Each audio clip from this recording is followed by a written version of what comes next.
our emotional responses often highlight our internal struggles, not the external causes. So if something's brought up by your spouse and you have that gut check, that moment, that emotional what the heck is going on here type thing, or that I want to put up my dukes and I want to fight about this, it's really got often less to do with your spouse and less to do with the observation and more to do with your own junk.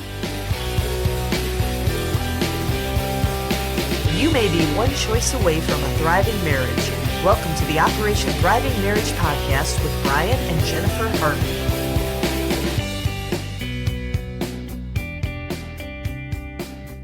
So welcome to the Operation Thriving Marriage podcast. I'm Jennifer Harvey. I'm here with my very handsome husband, Bryon over here, and I've got I got producer Todd over my shoulder over here.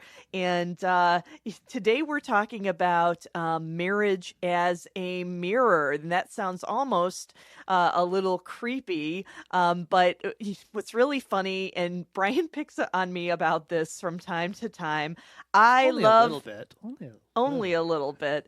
I love to decorate with mirrors, and that might be because of my pale complexion. I am trying to let everybody know that I am not indeed a vampire. Maybe that's what it is. But, I do enjoy decorating with mirrors. And we have mirrors all over the house. So mirrors everywhere. Another place that is interesting about mirrors are strategically placed around military buildings. And of course, that's because we need to make sure our uniforms look good. Oh, okay. I mean, it's easy. It's for vanity purposes, not security purposes. No, it's totally so that the first sergeant or the chief doesn't yell at you because your uniform looks all janky. So I mean, especially janky. Yeah, weird, bad. There are things that are said in the military that are not appropriate to say on. One of my favorite ones. You don't want to look like a soup sandwich. So imagine a soup sandwich. Oh, that sounds problematic just as it is there. So we have mirrors. I mean, most of us, if we have an office, we'll have a mirror in our office. So especially if we're going to be in our dress uniform, make sure the tie is straight, make sure the ribbons are straight, make sure all that. You're looking not like you just rolled out of a duffel bag. So mirrors are everywhere. The problem is that a good mirror is too honest. You can't hide the truth from a mirror. Oh, so that's true. So kind of looking at ourselves in the mirror, and if marriage is a mirror, our spouses are often mirrors, that are revealing, right, not just the things that we like about ourselves, but also the things that we don't like about ourselves. And we do talk about this a lot on the podcast and in our live events. The purpose of marriage isn't happiness, and we're ready for you to finish that, holiness. So again, the purpose of marriage isn't happiness, it's holiness. Marriage is that tool that God uses to make us more fit to represent and to serve him.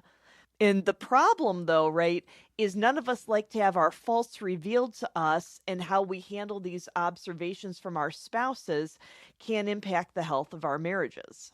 Our emotional responses often highlight our internal struggles, not the external causes. So if something's brought up by your spouse and you have that gut check, that moment, that emotional what the heck is going on here type thing, or that I want to put up my dukes and I want to fight about this, it's really got often less to do with your spouse and less to do with the observation and more to do with your own junk on the inside. Right, and what's been potentially stirred up within that kind of junk there, if you will. Feeling criticized by your spouse might point to some deeper feelings of inadequacy. Again, another thing that may have been stirred up in there. Bryon, myself, and our son recently went to Stratford, Ontario, to the Shakespeare Festival there. We saw Macbeth, and I'm of course thinking about that scene with the witches where that pot is literally getting stirred up, and it's like, oh my goodness. And obviously we have these witches who Shakespeare writes about coming from more of a sinister place, and I don't think that most spouses are coming from a sinister place, but nevertheless, husband or wife, things can get stirred up even if that spouse doesn't know they're stirring things up in the other spouse. Yeah, to your point in the play, if you're not familiar with Macbeth, these witches metaphorically, I mean physically, but metaphorically are stirring the pot to get things going from bad to worse in the show. But that can happen in marriages where we can just feel bad about what's being observed. And when that happens, we can pull away from the observations. We can deny them. We can just say, hey. We can say fake news. Exactly. We can reject out of hand what's being observed. See, we're all prideful, sinful creatures. And at some level or another, our first instinct is to pull away to protect ourselves from that uncomfortable feeling of being seen in a light that we don't like. It's an idiom now in American culture. I feel seen by you. But when we say that, it means I feel acknowledged by you. I feel like you care about me. We don't want to be seen in our dark moments. We don't want to be seen looking like a soup sandwich. Oh, sure. We want to be validated, but that's something where we don't want, again, to be seen or highlighted in any of our negative aspects there. And when we pull away from our spouses, we weaken that bond between us. We weaken the strength and the purpose of marriage, that becoming one. We do damage to that oneness when we pull away. Mm-hmm. And that's not something that we want to do if we have a thriving marriage, even though that might be more of that gut instinct to be able to do. And that also causes problems in us growing in holiness, because when we pull away from the observations of our spouses, we reject that opportunity to grow and to become more fit for God and his kingdom. And a point of clarity here, we're not saying that salvation depends on how you respond to your spouse. That's between you and God. We're saying is that how you respond to your spouse in these moments does affect your relationship with God, though, and the fulfillment of your purpose here. Those good works that God has prepared in advance for you to do, you aren't fit for everything God has for you yet. It's one of those, God's going to love you where he found you, but he's not going to leave you there. Yeah, I think Billy Graham said something like that. That we need to take that for real, and our ability to do those good works is partially affected by our response to the mirror that God has given us in our spouse to grow in that holiness, to be fit for God's kingdom. And your marriage can't grow unless you're willing to look in the mirror. So instead of pulling away from our spouse's observations, we need to really lean into them. And, if you're kind of an 80s kid like Bryon and I are, of course, I'm like singing in my head Man in the Mirror by Michael Jackson. One of the best. If you see the musical MJ, the show closes with that, and it's really lovely. But just the idea is you have to reflect back and understand that your spouse is for you, and you need to look in that mirror that your spouse is showing you, even that those unflattering things. And Bryon, I really like the way that you had put it, in just saying being able to look in that mirror that your spouse is holding up. It allows you to be able to remove that plank from your own eye, as Jesus talks about in Matthew 7. And it's just such an important point there, because none of us are perfect spouses. Because if you're just thinking to yourself, well, gosh, I do things wrong, even me, that's not the response. The response should be, no, you do things wrong, especially me. Well, but also on top of that, you need to not pull away just because your spouse isn't perfect. Sure.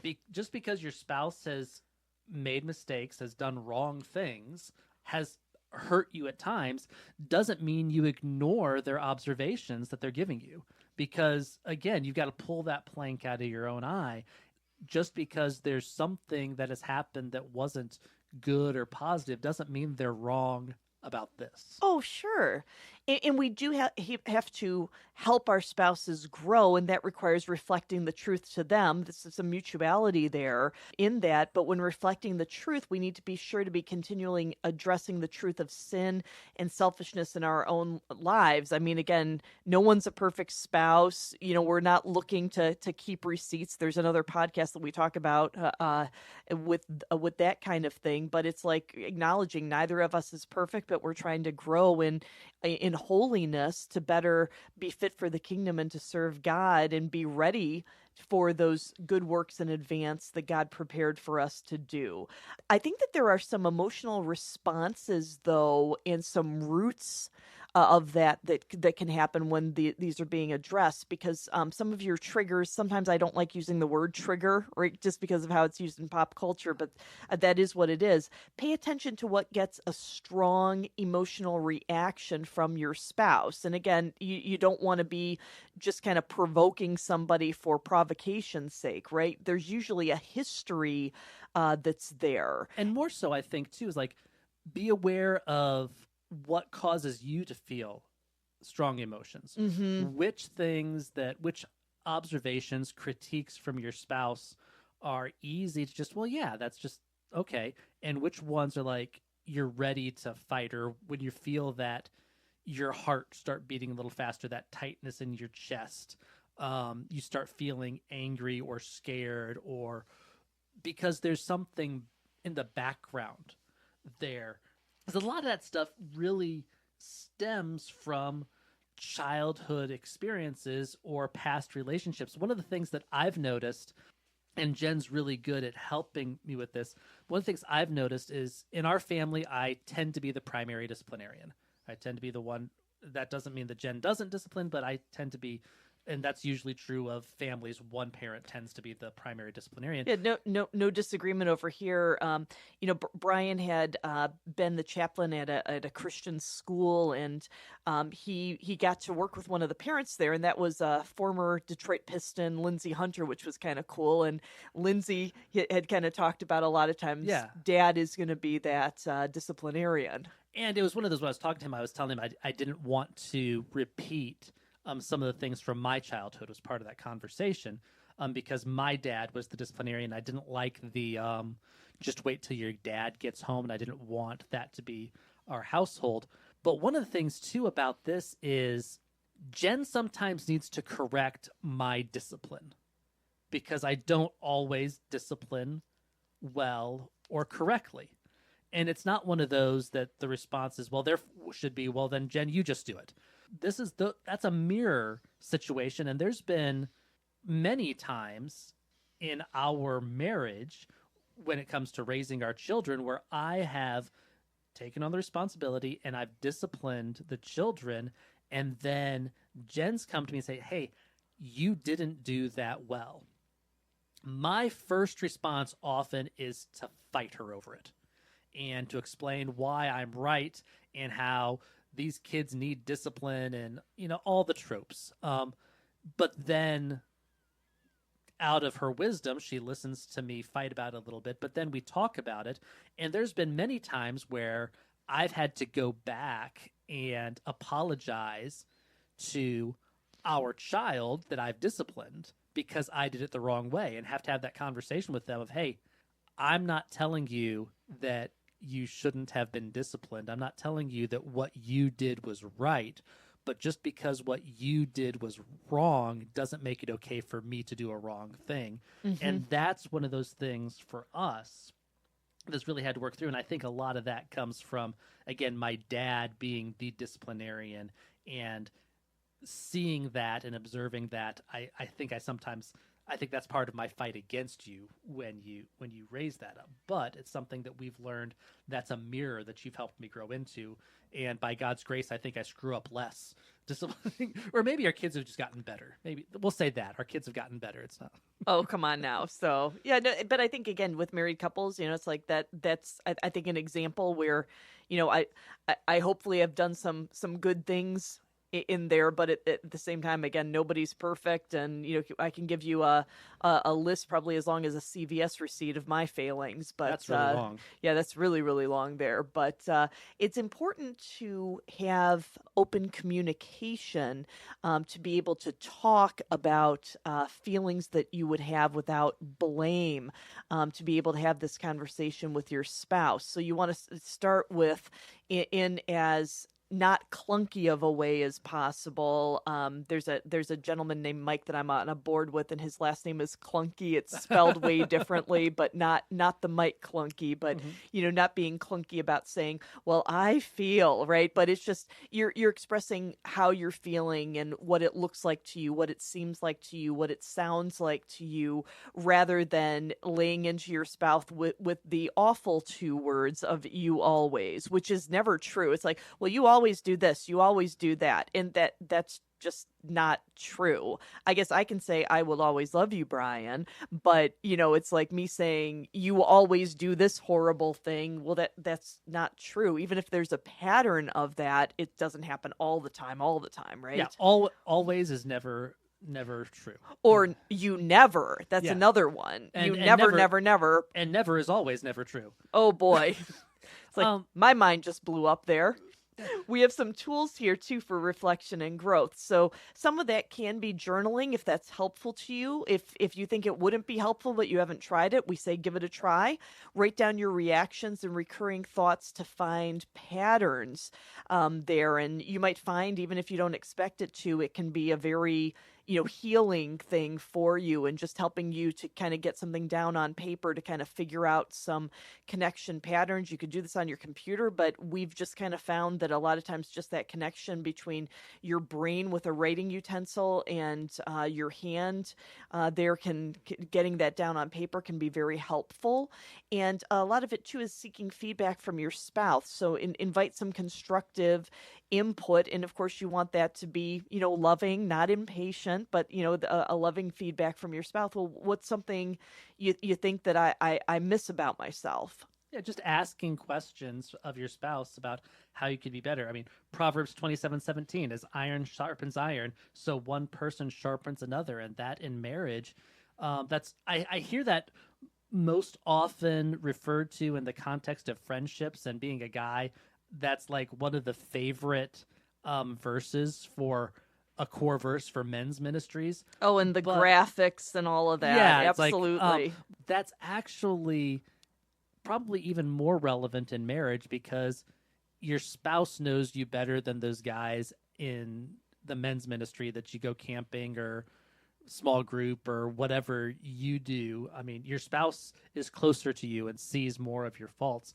And then also sometimes you need to get some professional help, a counselor or a pastor or something, to help you deal with changes or issues that you've just been avoiding, because sometimes you just need that third party with experience and wisdom to help give you the next steps and help you stop avoiding the changes that you need to make. And it's important that you're growing together, not just individually. We don't want anybody to be stifled, right? We want you to be growing together, and we want you to be growing, again, just not as individuals, but together in the same direction, going into the same thing. So it's important to regularly check in with each other emotionally and spiritually. Talk through, how your day has been, what some of your challenges have been, some of your difficulties, what would have been some of your mountaintop moments that have been really good. And celebrate. Hey! Make sure you spend time. Often in conversations that people talk about refining and talk about needing to change and grow, the focus is so much on the negative. And it's like, polishing that stone, knocking off the rough edges, all that stuff. And those metaphors and idioms are good and great. But we as people are not going to sustain change if we don't celebrate it, if we don't get to have a good time with it. Marriage being something that helps you grow in holiness, it's a fun thing. It's a good thing. It shouldn't be viewed as a drudgery. It should be something that, hey, I enjoy this, and look how far we've come together.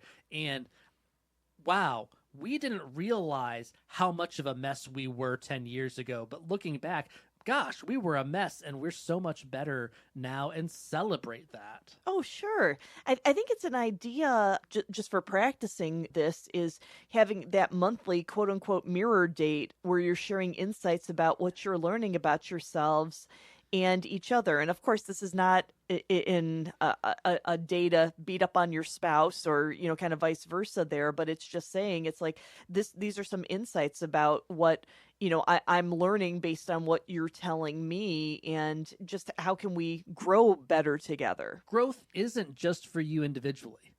And that's one of the things that I think is important, because we do in our marriage, we all grow at different rates and different speeds, but we need to grow together as well. That's part of what it means to be in a thriving marriage, is to grow closer and grow in holiness.